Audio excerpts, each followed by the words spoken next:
ফোনে ডেকে নিয়ে বন্ধুকে মারধর ও হুমকি দেওয়ার অভিযোগ পুরোপুরি অস্বীকার করলেন জাতীয় দলের পেসার তাসকিন আহমেদ। তাসকিন বলেন, আমার বিরুদ্ধে যে অভিযোগ করা হয়েছে পুরোটাই মিথ্যা, ভিত্তিহীন। আমি ওদেরকে মারিনি। আমার নামে মিথ্যা জিডি করে ওরা আমাকে বিব্রত করার চেষ্টা করছে।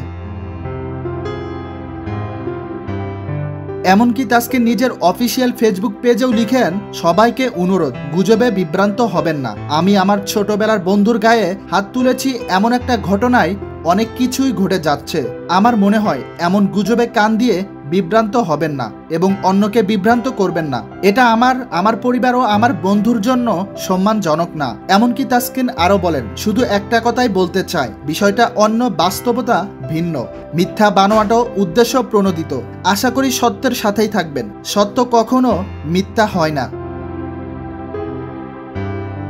উল্লেখ্য, সিফাতুর রহমান সৌরভ নামে একজন ব্যক্তি তাসকিনের বিরুদ্ধে মারধর ও হুমকির অভিযোগে মিরপুর মডেল থানায় সাধারণ ডায়েরি করেন। এতে বলা হয়, রবিবার রাতে মিরপুরের সনি সিনেমা হলের সামনে তাকে ডেকে নিয়ে কিল-ঘুষি মেরে জখম করেন ও হুমকি দেন তাসকিন।